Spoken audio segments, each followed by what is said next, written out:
bienvenidos a esta nueva conversación con arte, ¿no? Hoy os he querido recibir en esta sala que algunos conocéis, ¿no? Una especie de sala de recibidor, y lo hacemos porque ya lo que tenemos aquí detrás nos va a dar la pista de quién vamos hoy a hablar, ¿no? Para mí no es un artista más, para mí es el artista que ha acompañado parte de mi vida, ¿no?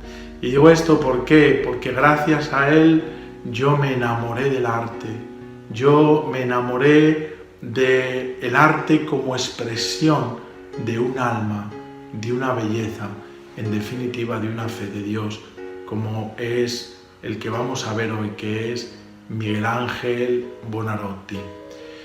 De Miguel Ángel yo creo que todo se ha dicho, tanto se ha dicho, ¿no? Pero yo creo que nos hemos conformado a veces como esos turistas que vamos a Italia y vamos de corrida, ¿no? A ver la Capilla Sistina, donde casi nos tenemos que dar de codazos, o lo mismo la Pietà en el Vaticano, ¿no? Pero qué poco yo creo se conoce el alma apasionante y apasionada de este gran genio, ¿no? Por eso podemos mirar la pintura, la escultura, su arquitectura desde otros ojos, que es lo que yo os propongo, ¿no? Yo le debía este programa a Miguel Ángel, y se lo debía ¿por qué? Porque en mis años, especialmente que viví en Roma, pues él fue para mí realmente una salvación, ¿no? Cuántos días, cuando tanto no estaba masificado los museos, ¿no? Me iba simplemente al Museo Vaticano en momentos a veces difíciles que todos pasamos por la vida, ¿no? Y me sentaba allí en un huequito, pues admirando tanta belleza, ¿no? Y la verdad que para mí era una capacidad de soñar, ¿no? Cuántas tardes subía realmente a San Pedro ad Vincula para contemplar el Moisés, ¿no? Cuántos días me iba al Vaticano, no solo para ver una escultura preciosa, sino para descubrir la maternidad, el amor de la Virgen María en mi vida sobre la piedad, ¿no? Por eso es un autor que a lo largo de mis años, pues a partir de aquel momento he ido pues consiguiendo biografías de él, escritos de él, sus cartas, ¿no? Y que realmente ha llenado de belleza y de arte mi vida, ¿no? Por eso os invito a que hoy nos adentremos juntos en este genio, no genio, coloso, voy a decir yo, de la historia del arte, para mí desde luego único en toda la historia del arte, ¿no? Miguel Ángel Buonarroti, ¿no? Para algunos un hombre solitario, para otros un hombre iracundo y soberbio, ¿no? Para mí ciertamente un genio, un hombre de muchísima fe. Constantemente vemos que fue un hombre desgarrado por sus pasiones y su genio, ¿no? Dominó las 4 nobles artes que solicitaron su talento, ¿no? Muchas veces es verdad que lo conocemos como en su escultura, en su pintura, en su arquitectura, ¿no? Pero qué pocos conocen que Miguel Ángel también fue un poeta. Nos ha regalado pues preciosos poemas, ¿no? Incluso hay en el Archivo Vaticano unos poemas muy interesantes, ¿no? Uno de los cuales pues hace también a la cruz que tenemos aquí, también uno de sus diseños, que era una maravilla. La pena es que en aquella época pues la mayoría de los artistas, los diseños, los bocetos, pues los han quemado, porque para ellos simplemente era pues una prueba de trabajo. De Miguel Ángel conseguimos algunos que son de una maravilla y de una cosa excelsa, ¿no? Hace unos años en el Museo de Nueva York, ¿no? En el Metropolitan, hicieron una exposición realmente preciosa sobre los diseños de Miguel Ángel, ¿no? Pues en esos, digamos, diseños que él hacía, pues incluso en uno de sus poemas hay una mancha de vino, ¿no? Para entender cómo él a veces, pues incluso sobre su mesa, yo me lo sueño y me lo imagino así, ¿no? Escribiendo sus poemas fruto de una meditación, porque era un hombre solitario, pero porque quería vivir así, ¿no? Su espiritualidad y su fe, pues escribía aquellos poemas, ¿no? Por eso, digamos que Miguel Ángel va a ser la encarnación del Renacimiento en sí mismo, ¿no?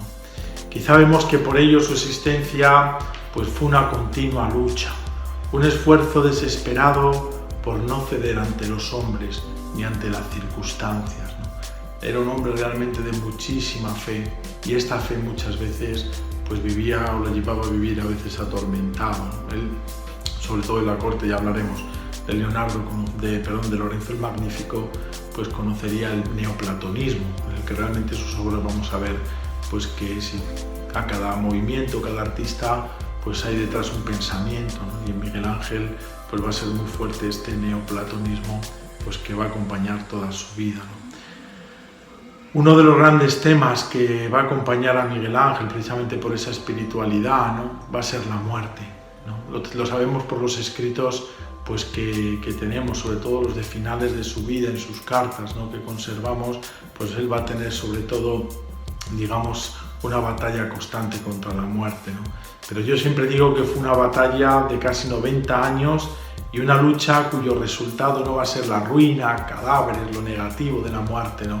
Sino que va a dar lugar a lo más bello y lo más excelso, que son sus obras para toda la humanidad que afortunadamente hemos conocido, ¿no?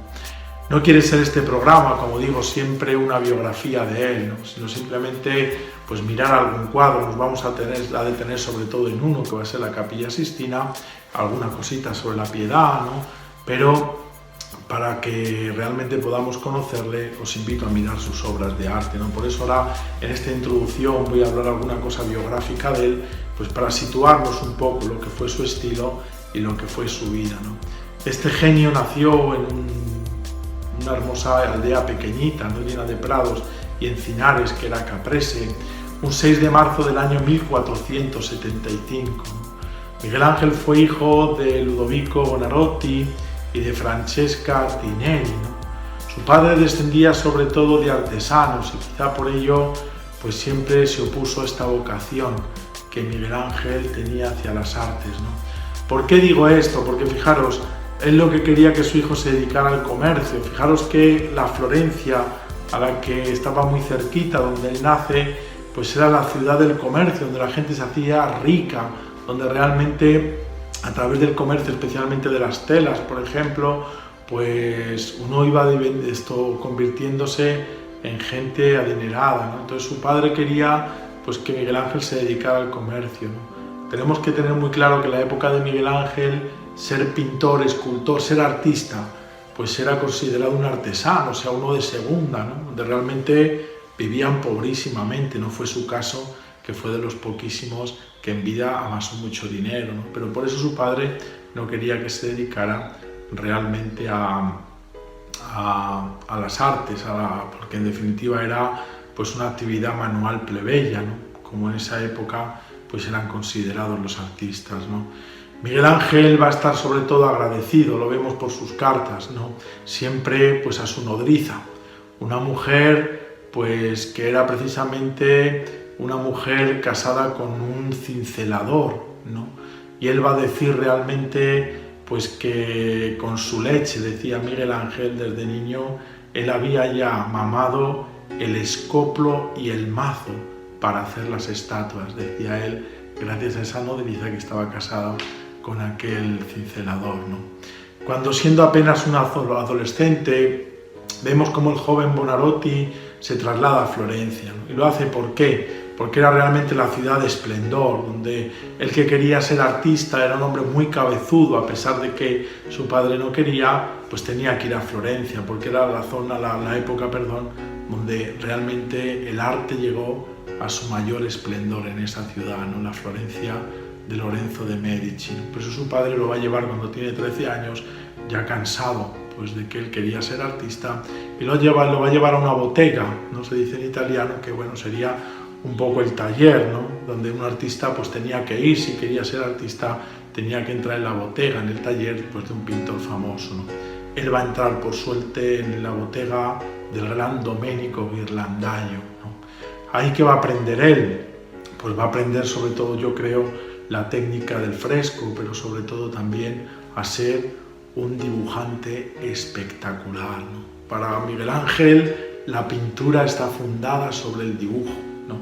Él va a ser muy crítico incluso pues con todo el Renacimiento, por ejemplo, veneciano, ¿no? ¿Por qué? Pues porque a él le aterraba, ¿no? Para él una pintura que no estuviera sustentada en un dibujo refinadísimo, pues no valía para nada, ¿no? Lo vemos en sus diseños, ¿no? Aquí tengo alguno atrás de su diseño, especialmente esa crucifixión o la piedad que vemos en sus bocetos. Era increíble como en sus cuadros el diseño del dibujo, ¿no? Él va a estar allí poco tiempo, porque dice que, bueno, pues al final, pues por discrepancias con Ghirlandaio, con su maestro, como él era un hombre, un genio. En definitiva, pues va a estar pocos años en esta botega y se va a ir, ¿no? ¿Cuál era el sueño de Miguel Ángel? Pues era, desde luego, pues entrar en la gran corte, el gran mecenas que fue Lorenzo de Medici, ¿no?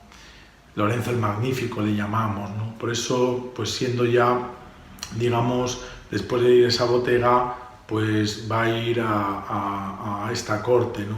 Va a ver, pues, ese sueño cumplido de introducirse en la corte del que llamaban un dechado de virtudes, ¿no? Este Lorenzo el Magnífico, que fijaros, estaba rodeado de pensadores de la talla, pues, de Pico de la Mirandola, de Poliziano, ¿no? O de Marsilio Ficino, ¿no? Y junto a maestros como Domenico Ghirlandaio, Sandro Botticelli, ¿no? Aquí realmente Miguel Ángel dio sus primeros pasos por este mundo rutilante del camino de las bellas artes, ¿no? Y lo hizo en un sitio muy especial, que fue el Jardín de San Marcos, conocido hoy por esas pinturas que pintó también, pues, el Beato Angelico, ¿no? Todas las celdas, la famosa Anunciación de San Marcos, ¿no? Pues en este jardín que Lorenzo de Medici, pues, había hecho, pues, para que jóvenes artistas, ¿no? Pues en ese jardín pudieran esculpir, sobre todo, ¿no? Y sobre todo decorar, pues, ese magnífico claustro de San Marcos con bellísimas estatuas, ¿no? El joven escultor, por tanto, pudo estudiar a los autores del pasado e imbuirse en este jardín de San Marcos de su técnica, ¿no?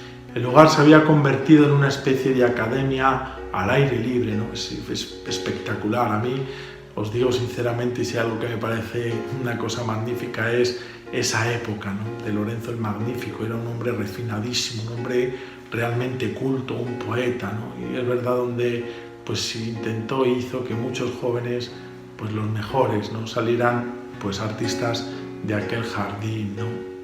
El talento precoz de Miguel Ángel, ¿no? Se reveló, pues, al cincelar una cabeza de fauno, ¿no? Que suscitó el interés, pues, del propio príncipe, ¿no? Lorenzo de Medici, siempre en busca, pues, de nuevos valores a los que acoger bajo su protección. Por eso inmediatamente Miguel Ángel va a ingresar en la reducida y selecta nómina de los favoritos de Lorenzo el Magnífico, ¿no? Miguel Ángel es, en definitiva, ese genio de la nariz torcida, como le conocemos también, ¿no? Como nos muestran todos sus retratos, sus imágenes, ¿no? ¿Y por qué esa nariz torcida, ¿no? Porque un día, mientras Miguel Ángel, pues, admiraba los frescos de Masaccio en ese claustro precioso de la iglesia del Carmine en Florencia, junto a Pietro Torrigiano, que era amigo y condiscípulo de él, ¿no? Nos cuentan en los biógrafos que surgió entre ambos una agria disputa, ¿no? Para darnos un poco el carácter que ya desde joven tenía Miguel Ángel, ¿no? A Buonarroti le fascinaba realmente la plasticidad de las figuras que, casi decía él, poseían relieve, ¿no? Sin embargo, para ese amigo y condiscípulo Torrigiano, los frescos decía que carecían, pues, de brillantez y expresividad, ¿no? Aquella discusión acabó en una reyerta. Los muchachos, pues, intercambiaron algunos golpes y Pietro, pues, le propinó a Miguel Ángel, pues, un puñetazo, ¿no? Que sabemos que le fracturó la nariz. El rostro, por tanto, de nuestro héroe, pues, quedó para siempre marcado por esa pequeña deformidad, ¿no? Que le amargaría toda la vida en lo sucesivo, ¿no? Cuando él se veía a sí mismo, ¿no? Sin embargo, pues, un dolor aún mayor se adueñó de él cuando, a raíz de la súbita muerte de Lorenzo el Magnífico, pues, sobrevino, antes de cumplir, pues, este príncipe, a los 43 años, ¿no? Y Florencia, sin duda ninguna, con la muerte de Lorenzo el Magnífico, pues ya no fue nunca como antes, ¿no? Y esto le produjo también en él, pues, una gran pena, ¿no? Aquí comienza, por tanto, la gran aventura artística de Miguel Ángel, ¿no? Y aquí comienza hoy nuestro viaje, un viaje apasionado y apasionante, para que, como digo siempre, pues no es simplemente un recorrido de todas las obras de arte, que sería imposible, ¿no?, en un programa, ¿no?, sino para que, admirando alguna de sus obras, hoy pues podamos sentirnos también nosotros por un momento Miguel Ángel.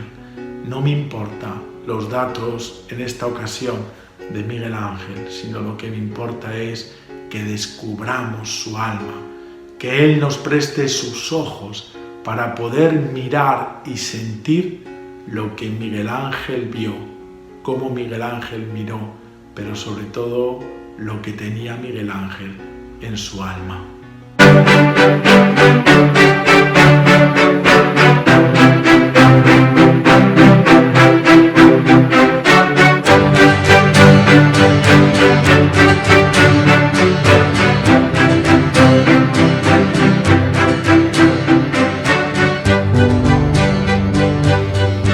Vamos a comenzar este apasionante viaje y yo quisiera hacerlo pues mostrando, viendo juntos, analizando algunas de las obras pues más emblemáticas de él. Para mí pues algunas de las que ciertamente pues me ha golpeado más, ¿no? Este arte, unas de ellas muy conocidas, quizá alguna otra un poco menos, ¿no? Nos detendremos, como hemos dicho antes, en la Capilla Sistina, que ciertamente es esa joya indeleble a través de los siglos, y también un poco pues esa joya donde poder conocer el alma también de Miguel Ángel, ¿no? Pero quisiera comenzar con dos de sus primerísimas obras, que no sabemos si serían las primeras, pero desde luego de las que conservamos pues las más antiguas, ¿no? Son dos pequeños bajorrelieves que podemos contemplar cuando uno va allí a esa casa que llamamos Casa de Miguel Ángel, pues realmente se te ponen los pelos de punta, ¿no? Una casa que construyó un palacio su sobrino nieto y que la construyó sobre unas casas que Miguel Ángel había comprado en 1508, ¿no? Y ahí pues se encuentran pues estos dos bajorrelieves, ¿no? Me estoy refiriendo a la Virgen, la Madonna de la Escalera y a la batalla de los centauros.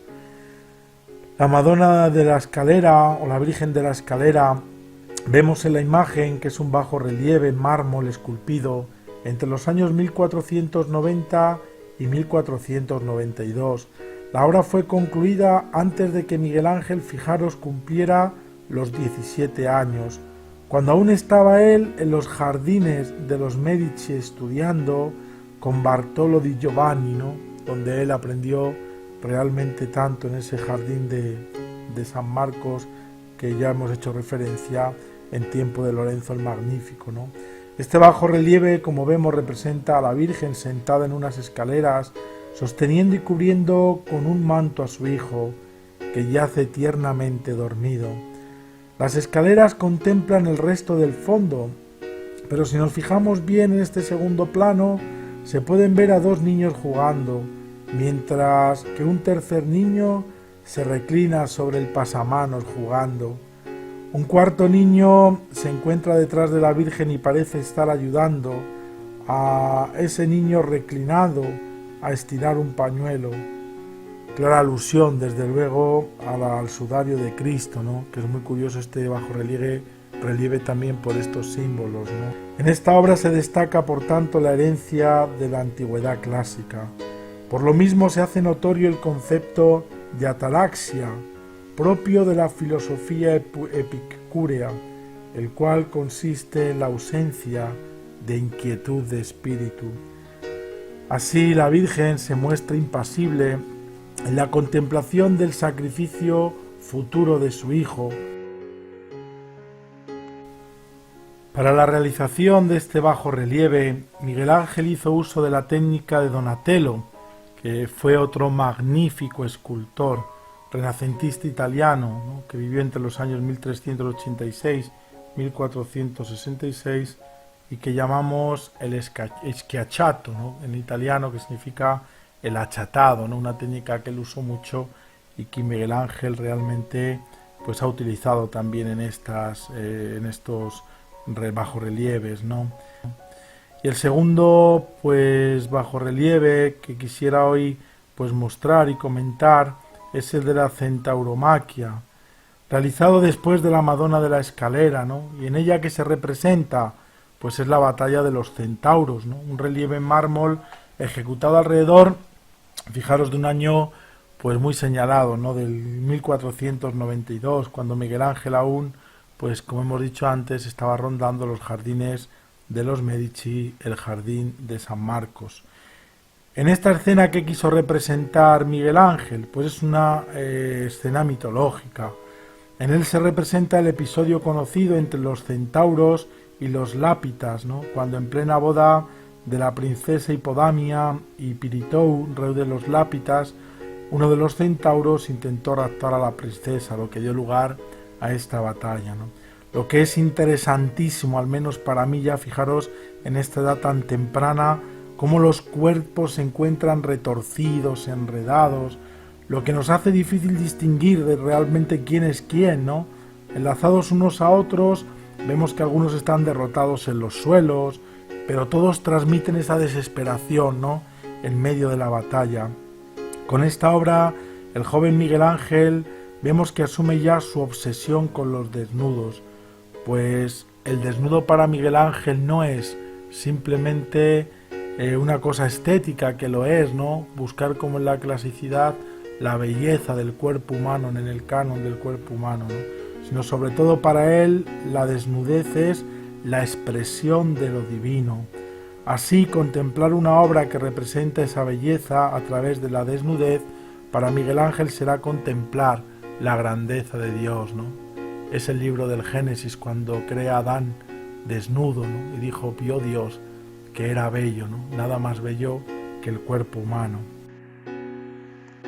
Me gustaría resaltar, aunque no tenemos mucho tiempo, pero fijaros en esta actitud de esta figura y guardarla en la mente, porque veréis que es la misma con la que va a poner luego el Jesús del juicio final, ¿no? Ya en esta edad temprana, fijaros, va luego a retomar esta forma para ese juicio final. Luego veremos por qué. Este relieve, por tanto, se encuentra intencionadamente inacabado, como vemos, ¿no? Es algo impresionante, muy característico de la obra de Miguel Ángel, ¿no? Hay muchos que creen que en algunas obras pudiera ser que sí, ¿no? Pero algunos de los que yo he leído algunos artículos vienen a decir que estos inacabados es porque o no le interesó acabarlos, porque no tenía tiempo, porque tenía otros encargos y los dejó a la mitad, ¿no? Yo no lo creo. Miguel Ángel va a poner en boga, en fama, en alza, una técnica que llamamos el non finito, que es maravillosa, ¿no? Que parecen partes de la obra que están sin terminar, pero de una manera muy consciente, ¿no? Y digo consciente porque luego será todavía mucho más fuerte esta técnica, porque él, cuando entra en la corte de Lorenzo el Magnífico, va a encontrarse con Policiano, por ejemplo, que será el tutor de los hijos de Lorenzo el Magnífico y que sabemos que él asistió a sus clases, ¿no? ¿Y quién era este personaje tan interesante? Pues era un gran filósofo de la época, ¿no? Él estaba traduciendo en esos momentos pues las obras de Epicurio, estaba traduciendo sobre todo las obras de Platón, ¿no? Entonces es ese neoplatonismo latente en toda la escultura, en toda la pintura de Miguel Ángel, ¿no? Sabéis de una manera muy resumida que el platonismo se basa en la dualidad, la separación del cuerpo y del alma, ¿no? El cuerpo no vale para nada, hay que negarlo, y por tanto hay que mirar solo la inmortalidad del alma, ¿no? Esta técnica del non finito es ese reflejo también de él en muchas obras, todavía aquí no porque era muy joven, pero en el futuro veremos alguna en la que es esa carnalidad de él, ese cuerpo de él, del que se quiere despojar para que su alma sea inmortal, ¿no? Y esto él lo va a conseguir con esta técnica del non finito, ¿no? Hay una anécdota de Miguel Ángel, por continuar este viaje, pues muy graciosa, ¿no? En la que va a empezar realmente, pues un poco su fama, ¿no? Se cuenta que ya por el año 1496 Miguel Ángel hizo pues una famosa escultura que por desgracia hoy hemos perdido, ¿no? Que era un Cupido durmiente, ¿no? ¿Y por qué hace esta escultura, ¿no?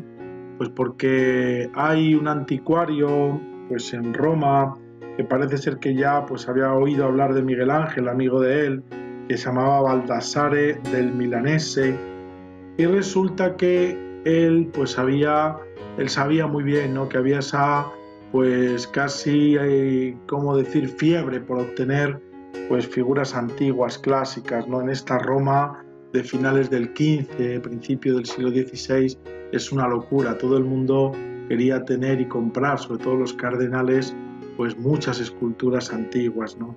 Entonces dicen que le proponen a Miguel Ángel que haga un Cupido durmiente, ¿no? Hay división de opiniones, hay algunos que dicen que él era sabedor del engaño, otros pues que no lo sabían. En tal caso que fue tan perfecta la copia de este Cupido durmiente que para envejecerle y parecer que era verdadera, pues de época romana, la enterraron durante algún tiempo, ¿no? Entonces al enterrarla cogió esa pátina de los siglos, se envejeció y entonces la vendieron como si fuera realmente una escultura romana, ¿no?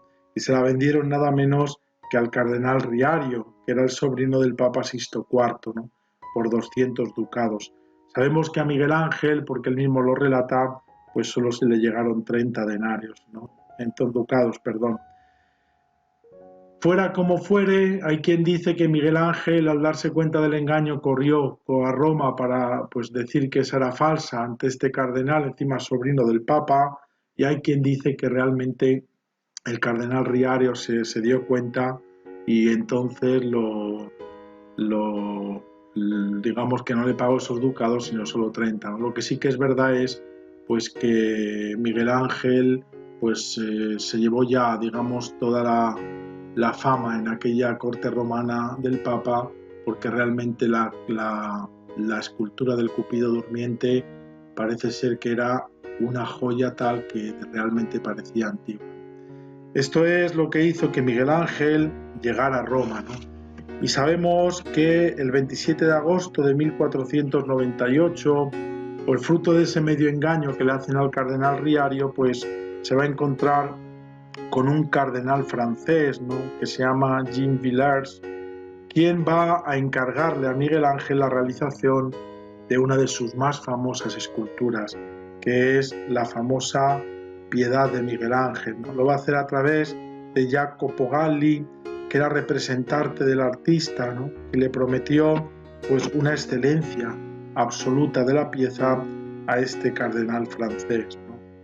Probablemente por esta razón el contrato especifica claramente lo que Miguel Ángel debía representar, ¿no? Y tenemos tal cual en el contrato la siguiente nota, ¿no? Quiero que se represente una Virgen María cubierta con un ropaje y con el cuerpo de Cristo muerto en sus brazos.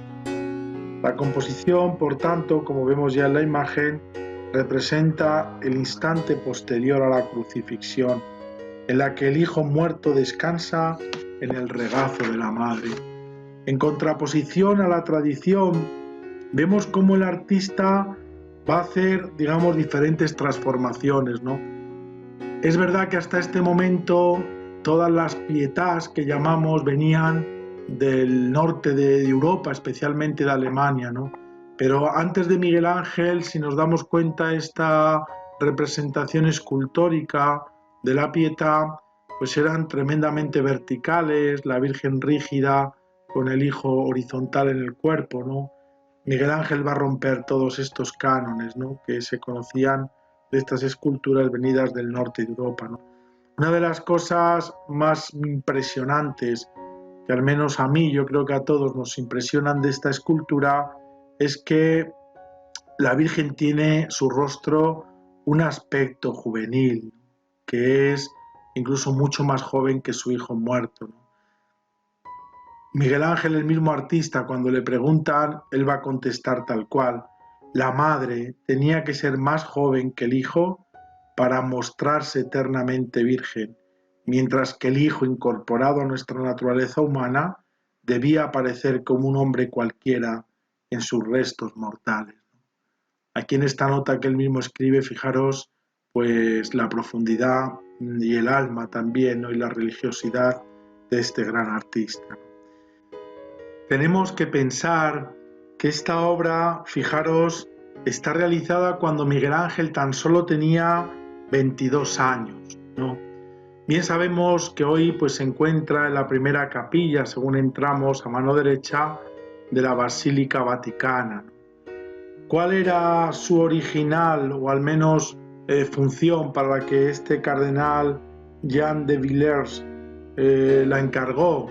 Pues era para que estuviera en su monumento fúnebre, que justo estaría pensado este monumento fúnebre pues que en una iglesia que se llamaba Santa Petronila. Al final, pues después de varias colocaciones, ha llegado hasta nuestros días, pues donde la tenemos ahora.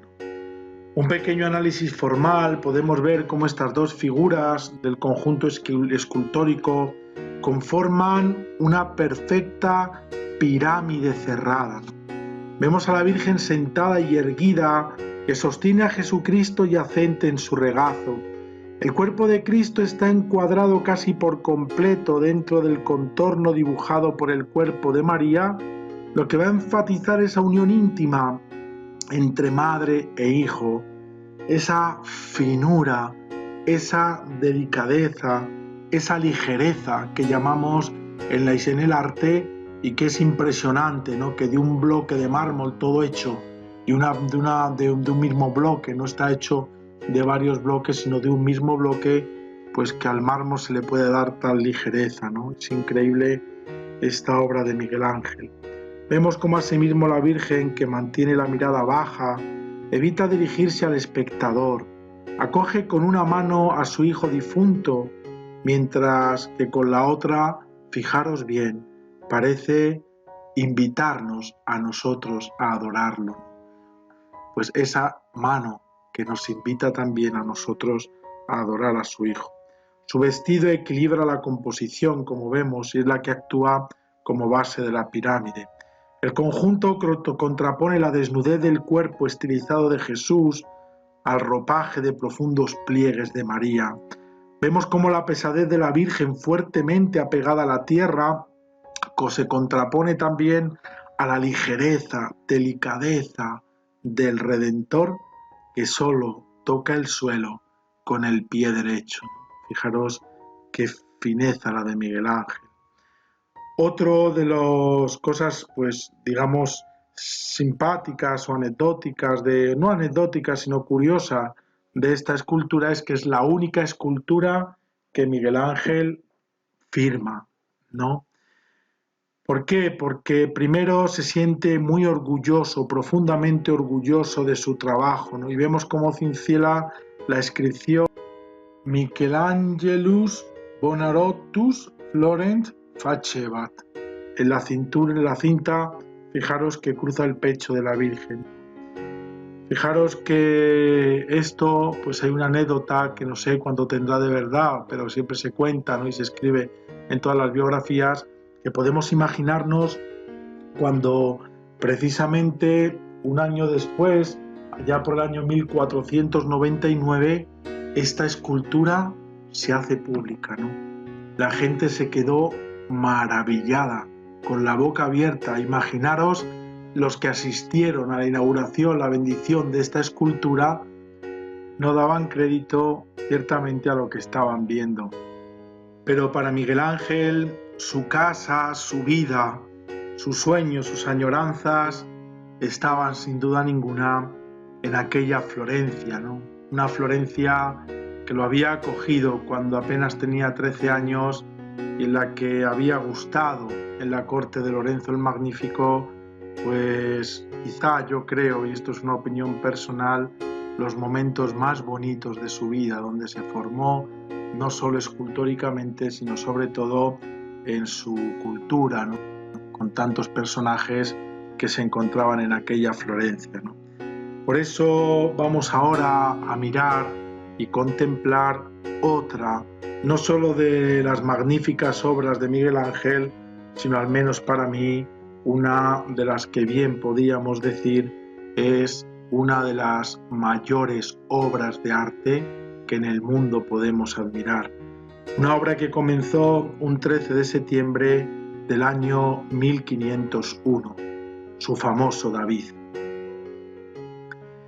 Durante siglos, esta historia de David, que es en definitiva lo que va a representar, como ahora veremos, y que tiene un significado profundo en Miguel Ángel, pues es la que nos ha servido a todas las generaciones como ejemplo de valor, de seguridad, para darnos cuenta de que cualquier cosa, por muy grande y difícil que sea, podemos vencerla si nos lo proponemos.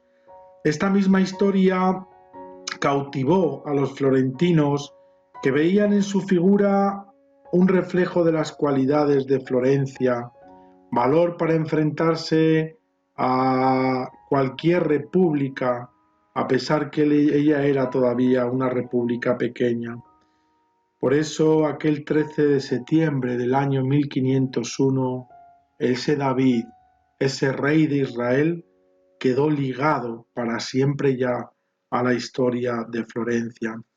Una cosa que tenemos que tener en cuenta y no podemos confundirnos es que esto no fue una idea original que en su primer momento le van a encargar a Miguel Ángel, ¿no? De ahí veremos el valor inmenso que cuando uno se va a la galería de la Academia, ¿no? Donde la tenemos ahora y podemos ver, ¿no? Si por fin podemos conseguir un billete que haya para poder verla, ¿no? Porque son miles y miles y miles los que hacen cola para poder admirar esta joya, ¿no? Cuántas horas podemos pasar mirando esta maravilla, ¿no? Y que tiene tanto valor como diremos ahora, ¿no? Vemos que la enorme piedra de mármol llevaba ya muchos años, fijaros, desde mediados del siglo XV, almacenada en la propiedad de un gremio de tejedores de Florencia que se llamaba el arte de la lana, ¿no? Y la conocían en Florencia este bloque de mármol como el gigante, antes incluso de ser tallada. Este bloque de mármol estaba destinado a esculpir algún profeta para la catedral de Santa María del Fiore. Era la época del papado de Alejandro VI, el Papa Borgia. Era la época justo posterior a la caída de los Medici en Florencia. Además era la época en la que la estrella de un conocido artista toscano empezaba a brillar. Era la estrella de Miguel Ángel Buonarroti. Sin embargo, lo curioso es que aquella piedra no fue a parar, en primer lugar, a las manos de Miguel Ángel, ¿no? Fue otro artista, Agostino di Duccio, quien quiso afrontar al principio tamaña tarea, ¿no? Era el año 1460 y de Duccio solo llegó a vaciar parte del mármol, pero de tal modo que dejó la piedra casi inservible. Por ello aquel mármol se dejó ya abandonado y estuvo durante tantos años ocultos. El cambio de siglo trajo nuevas ideas, como la de afrontar este nuevo proyecto, pero ya decidieron que se dedicara a este bloque de mármol que se parece que no servía ya para nada, se hicieron David. Se ofreció la obra y 3 artistas se presentaron en un concurso voluntarios para realizarlo. Estaba el gran Andrea Sansovino, estaba nada menos que Leonardo da Vinci y nuestro genio, Miguel Ángel Buonarroti. El primero, Andrea Sansovino, quedó descartado rápido y la elección quedó ya entre estos dos últimos, Leonardo, que acababa de esculpir un caballo de terracota inmenso para la familia Sforza de Milán, que desgraciadamente había sido destruido por las tropas francesas, ¿no? Y Miguel Ángel, que como hemos visto, pues acababa de venir de Roma de esculpir aquella soberbia, fantástica Pietà. Lo que decantó la elección pues fue la seguridad dada por Miguel Ángel de que con el bloque de mármol que le pusieran en sus manos sería capaz de construir la colosal estatua, sin necesidad de más piedra, y además hacerlo ex uno lapide, es decir, de una sola pieza, estilo que estaba considerado como solo propio de obras maestras. Por eso la obra comenzó, fiándose de esta palabra del gran genio Miguel Ángel, el 13 de septiembre de 1501. En el más absoluto de los secretos, ¿no? Es muy curioso porque Miguel Ángel no quería que nadie pues viera esa obra, ¿no? Y la cerró, se cerró, y solo un 23 de junio de 1503 dejó ver algo de ella a los ciudadanos. En mayo de 1504 Miguel Ángel acabó la que es considerada como la escultura más bella y perfecta del mundo. Pero su historia no acabó ahí, porque el detalle de su localización ya fue motivo de controversia.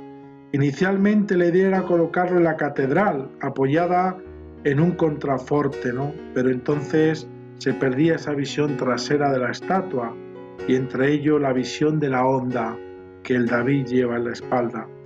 Por eso en enero de 1504, 32 artistas y ciudadanos de renombre de la ciudad de Florencia se reunieron para buscarle un nuevo emplazamiento. Se decidió que la nueva ubicación se tendría que hacer en la Plaza de la Señoría. La controversia no se quedó ahí, pues aquella mirada amenazante de la estatua, aquellos ojos que parecen cobrar vida en el mármol, era una cuestión realmente crucial. Fijaros lo que hay detrás de una estatua, ¿no? ¿Y por qué era una cosa muy crucial políticamente? Por lo que representaba este personaje. Si la ponían mirando hacia Pisa, significaría el deseo de Florencia de reconquistar Pisa, una ciudad que había sido ya florentina.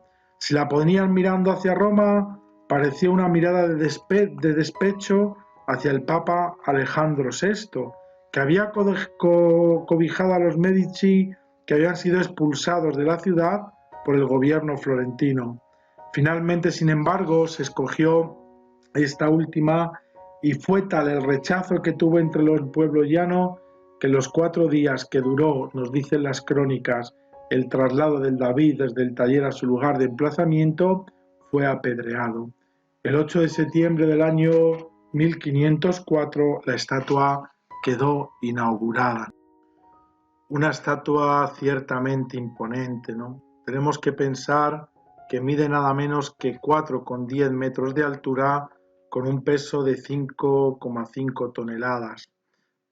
En esta escultura, como ya hemos dicho, se representa el rey David, pero en un momento muy interesante, ¿no? La mayoría de las veces le vemos representado cuando le está cortando, pues, su mayor hazaña, que es la cabeza de Goliat, ¿no? Aquí es ese momento justo antes de tirar la piedra, ¿no? Fijaros, si uno se fija en la parte de atrás, pues está la piedra que va a ser justo lanzada, ¿no? Algunos hablan de su desproporcionalidad, de esa cabeza pues realmente grandísima, ¿no? Que no tiene nada que ver con ese cuerpo, ¿no? Pero sin embargo nos damos cuenta que esto tiene la explicación porque Miguel Ángel, al menos así se la encargan, pues creía que se tenía que ver desde lo bajo, desde abajo, imaginémonos que tenía que estar arriba del todo en los contrafuertes de la catedral, del Duomo de Florencia, ¿no? Entonces para que se viera esa cabeza pues tendría que verse así. Y es el símbolo de la República de Florencia porque lo va a tomar a David como símbolo, que presumía ser orgullosa e indomablemente la victoria del hombre frente al tirano. El David se convierte en ese símbolo de la fuerza de la República Florentina. Como el joven David había defendido con coraje, con fuerza a su pueblo, así los florentinos eran invitados a luchar por defender su ciudad y sobre todo a gobernarla con justicia. Miguel Ángel no dejaba de trabajar, era el artista, digamos por antonomasia, de aquella Roma y de aquella Florencia.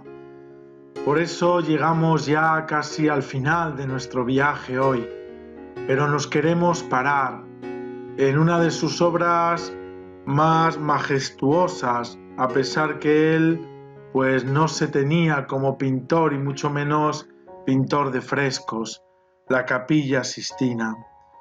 Pocos lugares al mundo dejan encantados como la Capilla Sixtina. Cada una de las 20.000 personas que cada día entran en este lugar sacro permanecen mudas de frente a tanta belleza y junto con esta belleza prueban ese sentido también de dejarse envolver por algo sorprendente. realmente no se sabe dónde mirar, sobre qué fresco elegir, sobre qué parte de aquel techo fijar la mirada. Uno se siente quizá arrebatado por ese famoso contacto entre los dedos de Adán y Dios, quizá por el azul intenso del juicio universal o de tantas figuras pintadas que realmente hacen todo un fuego de color, de sensación, de belleza. Pero para entender esta Capilla Sixtina, al menos así lo creo yo y a mí me ha ayudado mucho, es parte, como decíamos antes, y es lo que yo he querido también pues resaltar en este programa, de lo que es la espiritualidad de Miguel Ángel, ¿no? Miguel Ángel era un hombre realmente buscador de Dios, con una espiritualidad muy austera, ¿no? Por eso, aunque sea una notita muy breve, pues tenemos que decir también que esta espiritualidad, aparte de estar pues vinculada a ese neoplatonismo, hay diferentes estudios, ¿no?, que han relatado y han referido pues esa relación que tenía casi de enamoramiento, podemos decir hoy de amor platónico más que de enamoramiento, entre Miguel Ángel y una figura fundamental de esta época que era Victoria Colonna, la que le va a ayudar tantísimo también a él en su propia vida, ¿no? Una mujer que incluso Miguel Ángel la quiso representar como una de las sibilas, ¿no?, en la Capilla Sixtina que estamos por ver. ¿Por qué es importante esta relación con Victoria Colonna? Porque vemos que entre las 300 poesías que están atribuidas a Miguel Ángel, hay sonetos y madrigales dedicados a ella, ¿no?, y unos cuantos dibujos que también le hará Miguel Ángel a esta mujer. Hasta donde sabemos, la relación entre ellos fue siempre platónica. A la muerte de Victoria, Miguel Ángel escribió: no había tenido dolor más profundo en este mundo que haberla dejado partir de esta vida sin haberle besado la frente ni el rostro, como la besé la mano cuando fui a verla en su lecho de muerte. Victoria Colonna, como ya dice su apellido, era hija de la familia noble romana de los Colonna, ¿no?, descendiente de los duques de Urbino, y fue una extraordinaria mujer renacentista. A veces hablamos del papel de la mujer y aquí encontramos mujeres maravillosas, ¿no? Era una mujer realmente poseedora de una cultura refinadísima, que escribió grandes poemas de amor, influenciada sobre todo pues por el gran renovador de la poesía que fue pues Francesco Petrarca, ¿no? A mí lo que más me interesa es que una mujer que estaba muy próxima, dicen, aunque yo creo que no es del todo cierto, ¿no?, por aquella época había pues algún grupo que llamaban los espirituales, en los que Victoria Colonna pues entra en contacto con una cosa que llamamos la corte de Viterbo, donde estaba el cardenal pues inglés Poe, Reginald Poe, que dicen que eran más cercanos a las tesis valdenses, un poco en contra pues de la materialidad, de todo aquello de ese mundo espiritual de Roma, ¿no? Esto era un grupo que lo llamaban los espirituales porque era un grupo pues que querían deshacerse de tantas cosas superfluas de la fe, ¿no? Es aquí donde Miguel Ángel, en contacto con ella, con el cardenal Poe, con esto que llamamos la corte de Viterbo, van a hacer un grupo que incluso algunos pues fueron condenados por herejes y quemados o incluso expulsados, ¿no? A Victoria Colonna como al cardenal Poe, que bueno, pues gozaban de mucho prestigio, pues aunque les quisieron acusar y perseguir de herejes, pues no lo van a conseguir. Es muy importante esto. Yo creo que si no se conoce bien y se tiene en cuenta la vinculación que tiene Miguel Ángel con Victoria Colonna, con el mismo pues grupo que hizo la corte de Viterbo, el cardenal Poe, pues en poco entenderíamos también de la vida y de la espiritualidad de Miguel Ángel.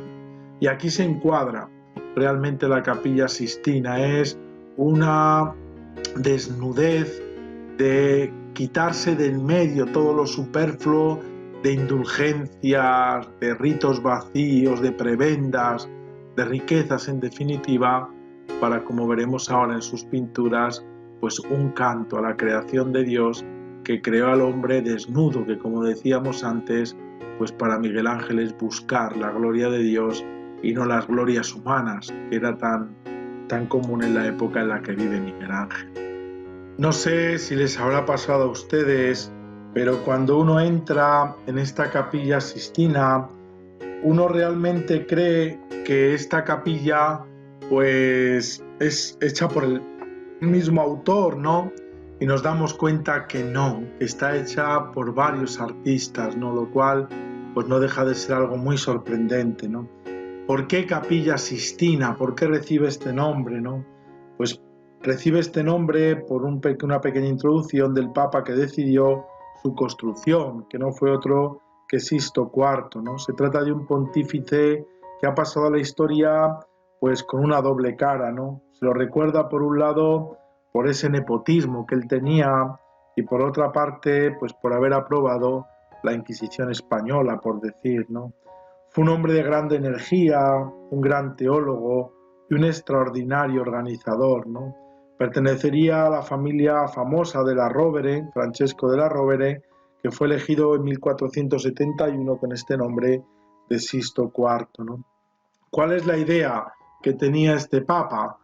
Todo su sueño fue poder reconstruir una Roma que fuera esa luz, que fuera esa potencia, que volviera a otra vez tener el esplendor que tenía en la antigüedad, ¿no? Por eso, pues quiere hacer esta capilla con los mejores artistas. Aquí, pues es un gran proyecto que se lo van a encargar sobre todo a un gran maestro, ¿no? Que va a ser el director de toda esta capilla, que va a ser Perugino, ¿no? En la que va a trabajar pues nada menos que Botticelli, Angelo Signorelli, Bramante y los mejores que había en la época, ¿no? Cuando uno entra, estamos hablando de las paredes laterales, ¿no? No estamos hablando de la parte que hizo Miguel Ángel, que ahora veremos que es pues el techo, ¿no? Y el juicio final de la pared frontal, ¿no? Todos los que tenemos a los laterales pues va a representar, según entramos, a la izquierda la vida de Jesucristo, a la derecha la vida de Moisés, ¿no? En paralelo perfecto, en una escena de Jesús, una escena de Moisés. Hay que mirar en tanto la capilla pues de izquierda a derecha, confrontando cada una de la vida de Jesús con la vida de Moisés. ¿Por qué se consigue esta unidad? Porque el genio de Perugino, ¿qué va a hacer para que no se noten manos distintas? Porque fijaros pues la diferencia que hay entre el Pinturicchio, por decir, y Botticelli, ¿no? Dos estilos, dos maneras de pintar que realmente nada tienen que ver la una con la otra, las dos desde luego sublimes. Entonces lo que hace es marcar una línea de fondo en la que todas las escenas tienen que sobrepasar esa línea de fondo. ¿Qué va a hacer Perugino también? Pues que los colores utilizados y las medidas que tenían que tener las figuras tenían que ser exactamente las mismas. Por eso cuando nosotros entramos a la capilla nos vamos a dar cuenta pues de que parece que sobra de un mismo autor, ¿no? Y sin embargo son, como hemos visto, de autores totalmente distintos. No tenemos mucho tiempo, pero antes de continuar con lo propio de Miguel Ángel, sí que me gustaría, a modo de ejemplo, pararme en un cuadro bellísimo de Sandro Botticelli, pues realizado en este año, en 1482, cuando se pintan todos estos frescos, ¿no? La técnica es el fresco, ¿no? Y que se llama La Tentación de Cristo, como la estamos viendo pues cada uno de nosotros delante, ¿no? Un cuadro muy interesante. Fijaros que sin embargo la tentación de Cristo no está en primer plano, sino realmente en un plano muy secundario. Yo quisiera reparar en dos detalles muy interesantes, ¿no? La arquitectura que tenemos en el fondo, que representaría el Templo de Jerusalén, es una arquitectura que va a reflejar, aún hoy existe, el Hospital del Espíritu Santo, cerquita del Vaticano, que curiosamente hace Sisto IV, ¿no? Entonces es un canto al pontificado y al poder de Sisto IV, ¿no? Pero no todo queda ahí. Si nos vamos a la parte derecha vemos dos árboles. ¿Qué tipo de árbol es ese? Es un roble. Por lo tanto nos estamos dando cuenta que el roble, ¿qué es? El roble no es otra cosa que el signo del escudo de la familia de la Rovere a la que pertenecía el Papa Sixto IV. Por lo tanto nos está diciendo, también nos está hablando pues del mismo Papa, ¿no? Pero todavía hay más. Si vamos delante, vemos un personaje que es un prelado que está de rojo mirando hacia nosotros. ¿Y quién es este personaje? Un hombre que luego tendrá mucho que ver con Miguel Ángel, ¿no? Giuliano della Rovere, sobrino del Papa Sixto IV, que curiosamente luego será Papa y tendrá el nombre de Julio II, ¿no? Tan conocido por todos y que le encargará luego la Capilla Sixtina a Miguel Ángel. Como veis, fijaros, dentro de este cuadro se encierra nada menos que la imagen del poder de un Papa, ¿no? Entonces, sea la arquitectura del fondo, sea el roble, sea el ropaje, el personaje que es un retrato de su sobrino que luego será Julio II, pues como veis estos cuadros esconden realmente, aparte de la belleza de la pintura, pues un mensaje muy profundo. Llegamos así a la Capilla Sixtina, las pinturas de Miguel Ángel, ¿no? Perdonad si este programa está siendo un poquitín más largo de los otros días, pero creo que merece la pena porque es verdad que Miguel Ángel es un gigante que es difícil de resumir en menos de este tiempo. Vemos que en 1508 Miguel Ángel recibe el encargo de pintar el techo de la Capilla Sixtina, ¿no?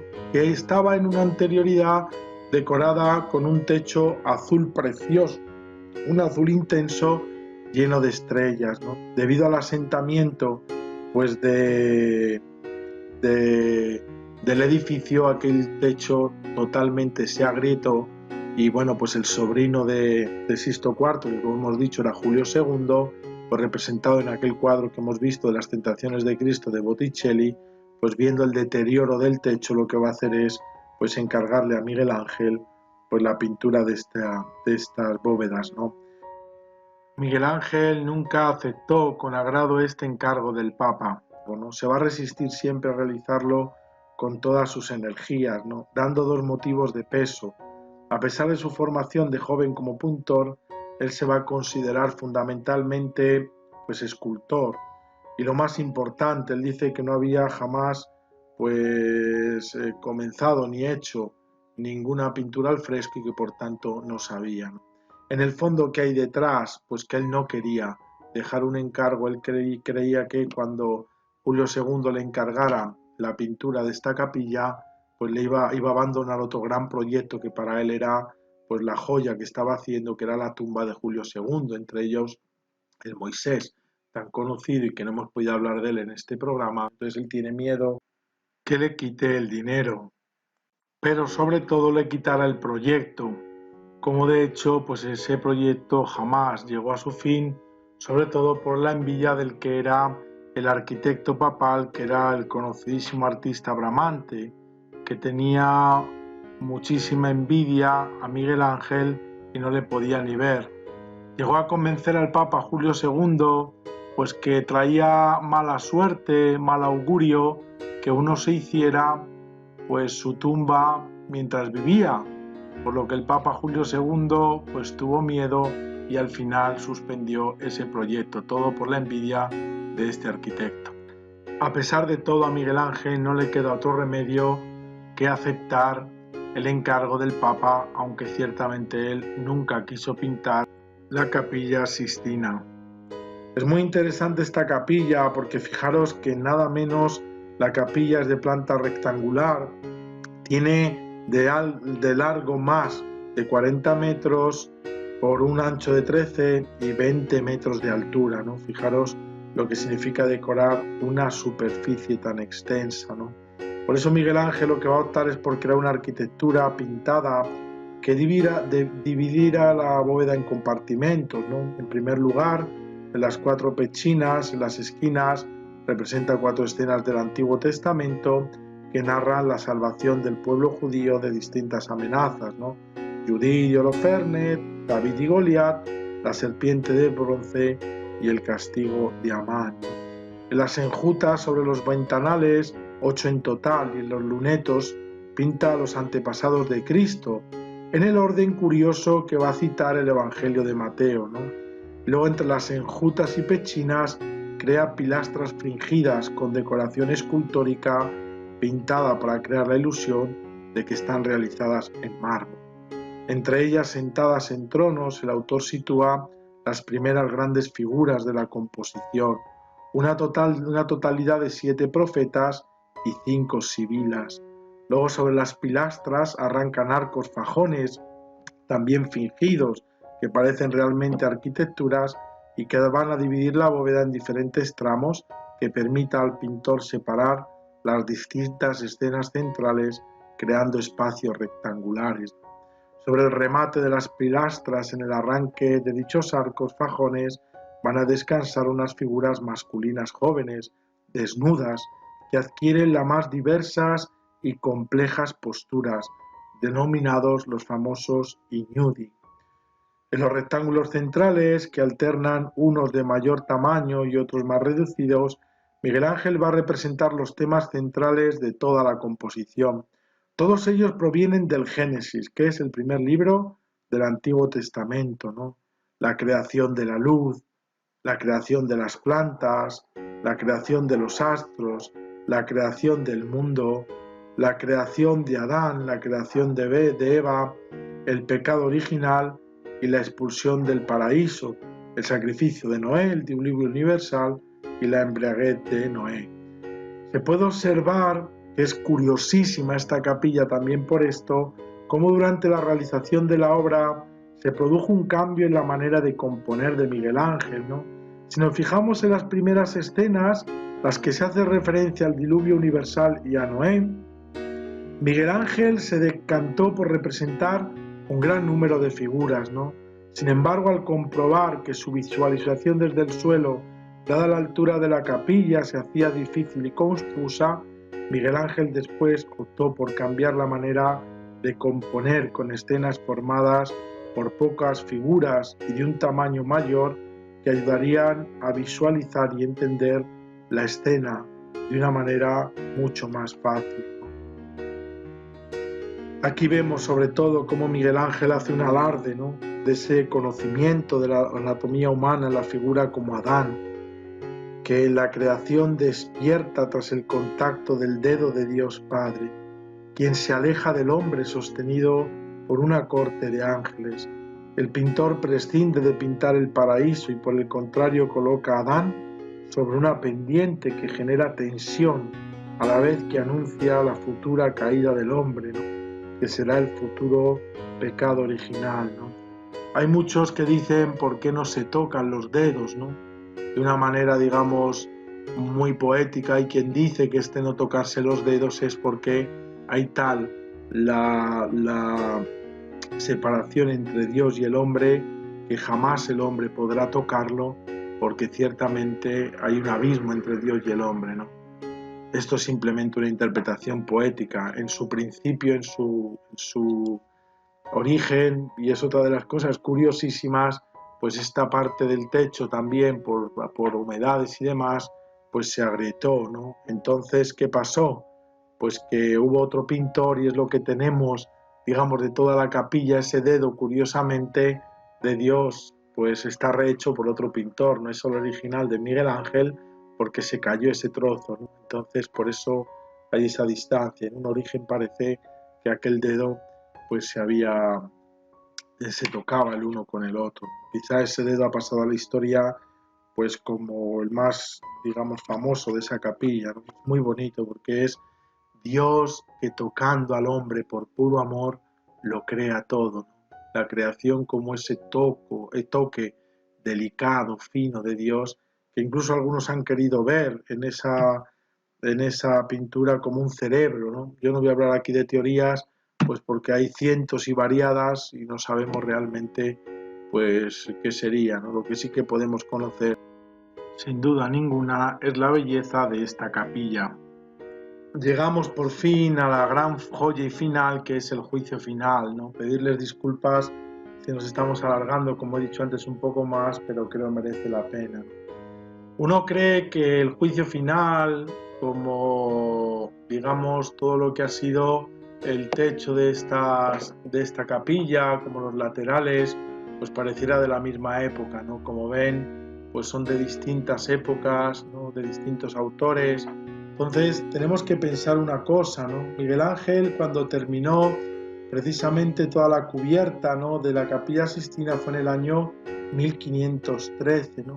Y solo será 20 años después, en 1533, cuando de nuevo otro papa, que era Clemente VII, vuelve a llamar a Miguel Ángel para pintar este juicio final, ¿no? La capilla estaba, pues, sobre todo un poco, pues ya por el asentamiento, por un pequeño terremoto, se estaba pues deteriorando, y entonces en esa pared final, pues se le ocurre 20 años después que Miguel Ángel pinte ese juicio final, obra que realizará, que comenzará y que sobre todo terminará en 1541, cuando finalmente viene terminado. Entonces vemos cómo no está hecho lo que llamamos toda la creación que hemos visto ahora con el juicio final que vemos enfrente, pues no son de la misma época, una y otra pues se llevan 20 años, ¿no?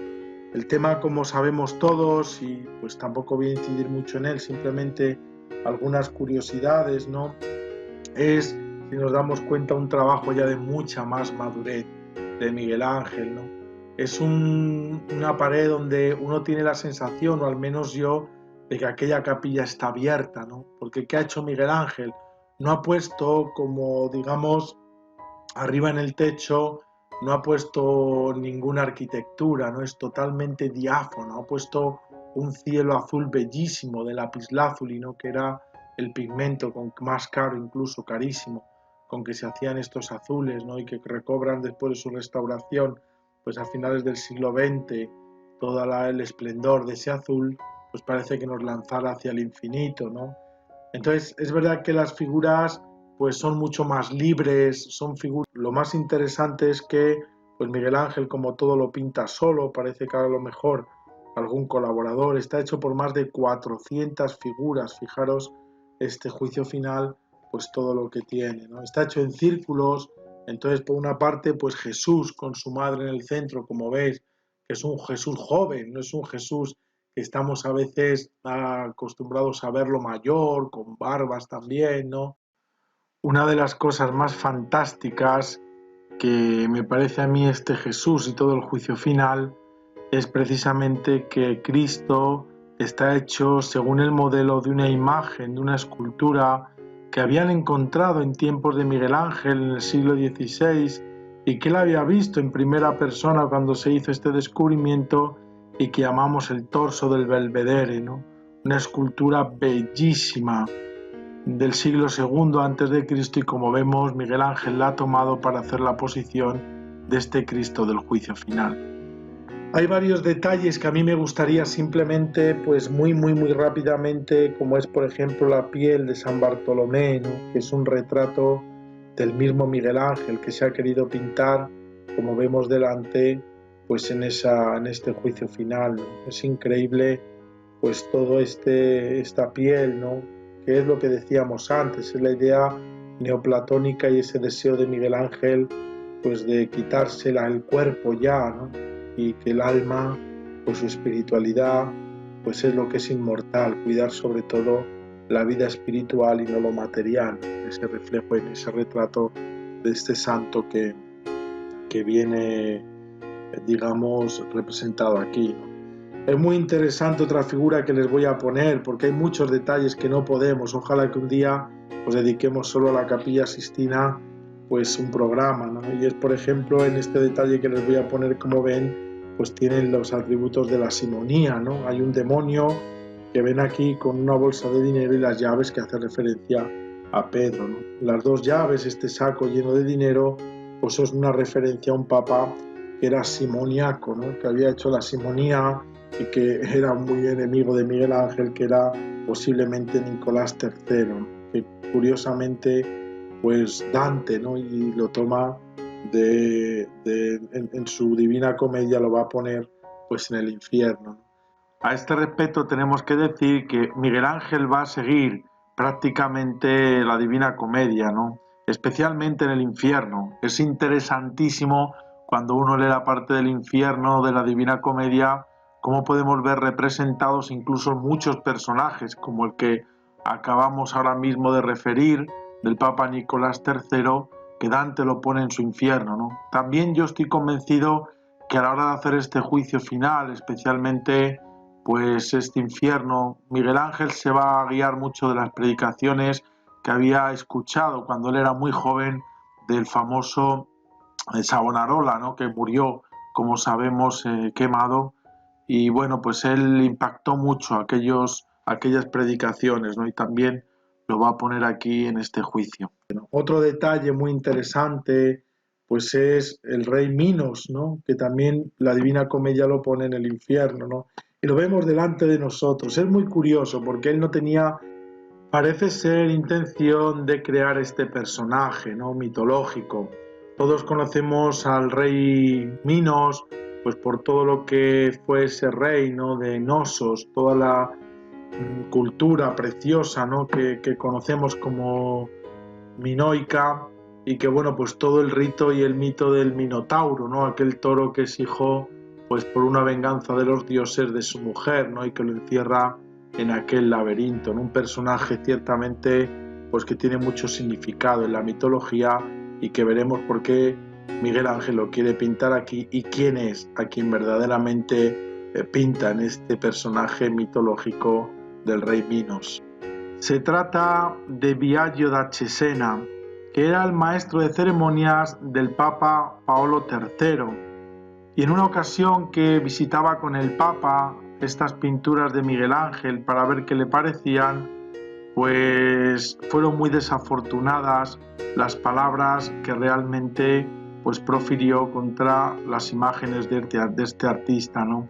Nos lo resume muy bien Vasari, que fue el gran biógrafo, aparte de que pintor y arquitecto, pues de tiempos, ¿no? Que nos refiere todas las biografías de los grandes maestros renacentistas, ¿no? Él nos lo relata así. Palabras de Biagio da Cesena. Le pareció muy indecoroso que se hubieran pintado en un lugar tan respetable toda esa cantidad de desnudos, mostrando sin pudor sus vergüenzas, y que no era una obra propia de la capilla de un papa, sino para un estufe o una hostería. Tenemos que aclarar que en esta época los estufe era un término que se refería a los baños públicos donde se podían contratar los servicios de señorita de compañía, ¿no?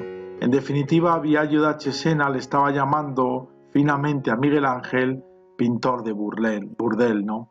Miguel Ángel ya tenía 60 y pico años, estaba ya pues cansado de tantas críticas y no las aceptaba muy bien, ¿no? Por eso, ¿cómo se quiso vengar él de este personaje? Pues retratándolo de esta forma en su juicio final, ¿no? En definitiva, Minos será el tercer juez, sabemos, del infierno. Por eso, pues fijaros qué ironía la que realmente hace Miguel Ángel, que ha pasado este personaje, pues ciertamente no muy bien en esta historia del juicio final. Para terminar, porque hay muchísimos datos que ahora no podemos, pues nada, esta capilla, el 24 de enero de 1564, pues fijaros, nada menos que un concilio, como fue el concilio de Trento, va a determinar que aquellos frescos eran una vergüenza, ¿no? Era realmente algo contra pues la honestidad, el decoro, y que esos desnudos no podrían tenerse, ¿no? Fijaros, nada menos que un concilio pues tomará una decisión sobre estas pinturas, ¿no? Entonces, ¿qué decidieron tristemente para mí, ¿no? Pues que aquellas figuras desnudas pues se taparan. Y, por desgracia, pues la uno que fue también discípulo de él, que es Daniel da Volterra, que se le conoce como el braguetone, ¿no? El braguetone sería pues lo que cubre todas las desnudeces de las figuras, y así ha pasado a la historia como el braguetone, pues va a hacer este encargo. La última restauración, que ciertamente ha quedado espectacular, pues se hizo allá y comenzó en los años 1980. Curiosamente hicieron falta más años para restaurarlos que para pintarlos, pues Michelangelo tardó solo 9 años, mientras que los restauradores tardaron 13 años, ¿no? para conservar sobre todo la memoria de este trabajo. Vemos como los expertos, si nos fijamos bien en el juicio final, dejaron algunos puntos sin restaurar para que se pudiera apreciar la diferencia. Con una ceremonia muy solemne en el año 1994, San Juan Pablo II mostró al mundo el espectacular resultado de 13 años de trabajo, ¿no? En esta inauguración yo quisiera terminar pues con las palabras que también tuvo Juan Pablo II y en el que pidió a quienes admiráramos esta obra que redescubriéramos la perspectiva religiosa que inspiró a Michelangelo y que sigue siendo válida, pues favorecerá, dice él, el desarrollo de la unidad y la auténtica paz entre los pueblos del mundo. Qué mensaje tan bonito para terminar de contemplar esta obra. Qué figura tan apasionante, ¿verdad? Fue ya a partir de 1560 cuando nuestro polifacético genio comenzó ya a padecer una serie de dolencias y achaques propios de la ancianidad, mientras los expertos empezaban a considerarle ya superior incluso a los clásicos griegos y romanos, y sus detractores le acusaban de esa falta de mesura y naturalidad. Buonarroti se vio obligado ya a guardar cama y era víctima de frecuentes desvanecimientos, No en vano se le llamó y se le apodó Il Divino. Vemos como ya a finales de 1563 se le desencadenó pues todo un proceso arteriosclerótico, que le motivó y le mantuvo pues prácticamente inmóvil hasta su muerte, Poco antes aún tuvo tiempo de reunir, ayudado por su gran discípulo, Luigi Gaeta, pues unos cuantos bocetos, maquetas y cartones que había sobre todo y que tenía diseminados por su taller, ¿Y qué hizo él? Pues los quiso quemar y los quemó, para que nadie supiese jamás cuáles habían sido los postreros sueños artísticos de este genio, Realmente, pues una pena aquella decisión, Apenas 2 meses después, un 18 de febrero del año 1564, pues se extinguió lentamente, Nos dicen, también conocemos por sus cartas, sus escritos últimos de su vida, pues que sus últimas palabras fueron unas palabras que nos va a dar el resumen de toda una vida. Dejo mi alma, decía él, en manos de Dios, doy mi cuerpo a la tierra y entrego mis bienes a mis parientes más próximos.